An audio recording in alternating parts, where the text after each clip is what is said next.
ధను TV కథల సమయం. పూర్వం గోదావరి నదీ తీరంలో ఒక పెద్ద మర్రి చెట్టు ఉండేది. ఆ చెట్టు పైన ఎన్నో రకాలైన పక్షులు చాలా సంవత్సరాలుగా ఆనందంగా జీవిస్తూ ఉండేవి.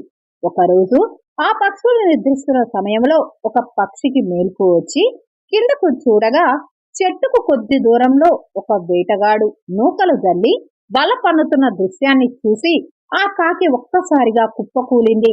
ఏం చేయాలో అర్థం కాని పరిస్థితి ఏర్పడింది. కొంచెం నెమ్మదిగా ఆలోచించగా దానికి ఒక ఐడియా వచ్చింది.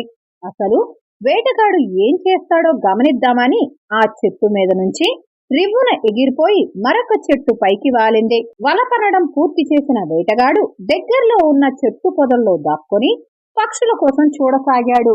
ఇంతలో ఆకాశంలో ఆ చెట్టు వైపుగా కొన్ని పావురాలు ఎగురుతూ కిందకు రాసాగాయి. పావురాల గుంపుకి రారాజు సుగ్రీవుడు.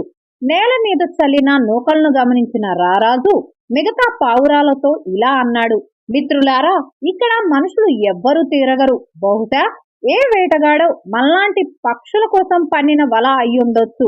దయచేసి ఎవరు వెళ్ళవద్దని హెచ్చరించాడు రారాజు. అయినా మిగతా పావురాలు సుగ్రీవుడు చెప్పిన మాట వినకుండా ఆహారం కోసం వెళ్లి వేటగాడు పన్నిన వల్లో చిక్కుకుపోయి ఏడుస్తూ ఉంటారు.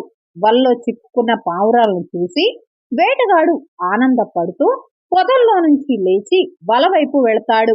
ఇది గమనించిన రారాజు మరియు మిగతా పావురాలు అందరూ ఒక్క మాట మీద ఉండి వేటగాడు దగ్గరకు వచ్చే సమయానికి అన్ని పావురాలు వలతో సహా ఎగిరిపోయి సుగ్రీవుడు స్నేహితుడైనటువంటి ఎలుక దగ్గరకు వెళ్లి మొరపెట్టుకోగా ఎలుక దాని పళ్ల సహాయంతో వలను కత్తిరించి పావురాలను రక్షిస్తుంది.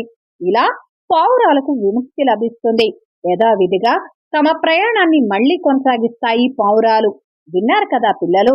మరి ఈ కథలో సారాంశం ఏంటో మీరే చెప్పండి చూద్దాం.